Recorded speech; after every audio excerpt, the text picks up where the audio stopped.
And honestly, I am glad to be able to meet KCCC this year.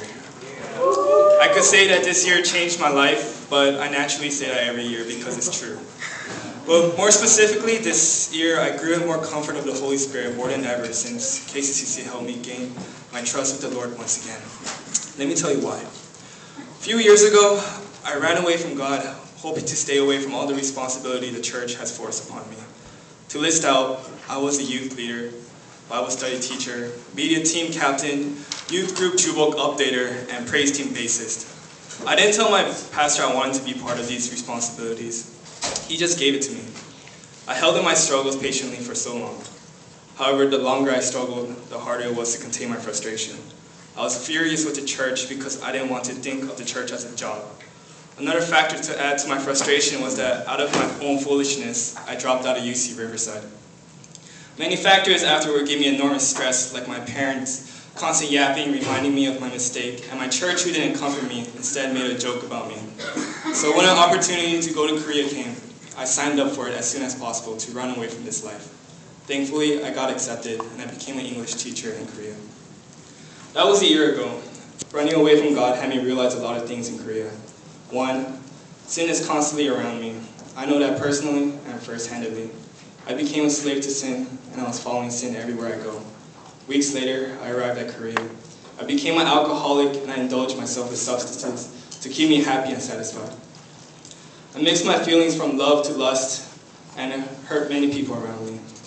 I didn't care about anyone, only myself, because I was confident in my looks and my social life. I became what they would call it in Korea, a hunter.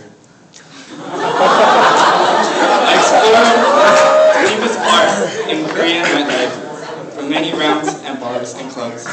Every night to districts selling prostitutes. I was lost. I skipped attending church to enjoy myself in this world longer. After I came back from Korea, I transferred to UC Irvine. But I never would have guessed that UC Irvine would help me realize my mistake.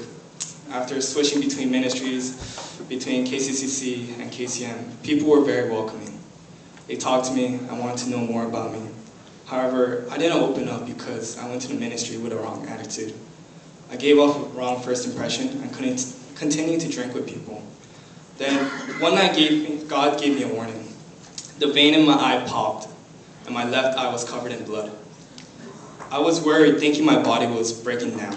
I went to the doctors, and they told me I was fine, but I wasn't satisfied with them. So I prayed to God because I knew He would listen to me.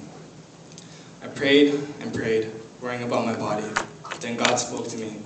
He told me that this was a warning, and if I continued to act the way I was, a greater punishment will be waiting for me. I was scared. No, I was terrified. I prayed to God asking for forgiveness, but I haven't heard from Him. So, one Thursday night, God placed me in KCCC Chapel. There was a message that I heard many times. The speaker said, "It doesn't matter who you are. It doesn't matter what you did.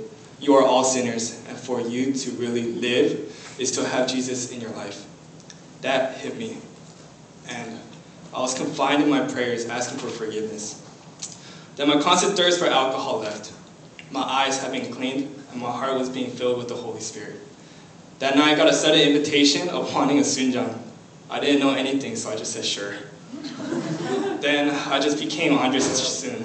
I remember my first sumoing with him.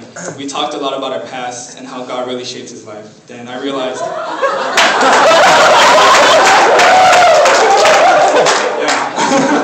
so I realized, wow, there are others like me.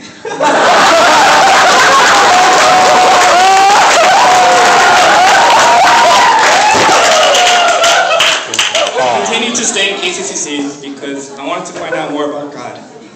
As a Sunwon, I learned a lot about accountability and fellowship, something I forgot for so long. I got close with my other Soon brothers and my Sunjang. It was surprising how my Soon brother is trying to face the same problems as me.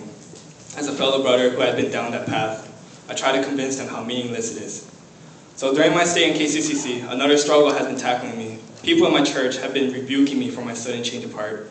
They felt as if I was lying about my walk with God. I wanted to rebuke them, but God gave me the patience to not. I constantly battled with my past temptations every day, but every single time I even think about it, God provided me with a fellow KCC member to check up on me. They will tell me, how are you doing? How was your walk with God? Simple stuff like that. Another blessing was during Vision Conference. Those 3 days were the most blessed days in KCCC. The Holy Spirit filled my heart and I cried because of the blessings. The day forward, I became a new person. I wanted to become someone better, someone who is not scared to talk about the gospel and Jesus, someone more Christ-like. I promised myself every day to live a better life. Then I pledged myself to be a Sunjan, so that I could be the same person who will provide accountability to my Sunoans and to teach them about the gospel. As it says in Isaiah 41:10, so do not fear, for I am with you. Do not be dismayed, for I am your God. I will strengthen you and help you. I will uphold you with my righteous right hand. I lean onto this verse, having God be my ultimate provider and supporter. I know my first impression was not good in KCCC. I know that my pride and other things about me harmed my impression with others. I know that whatever I did in the past is supposed to be put to my past. So to get close to God and my goal, I went to YBSJ training for a while. It refreshed my thoughts about the Bible and life of a Christian. It was all a review, but it felt so new to me. It's as if my mind and my soul had been renewed. So during my stay in KCCC, I was blessed with great brothers and sisters, with great kansanim, and with a second chance to fully follow God. Thank you, KCCC, for being there for me. Thank you.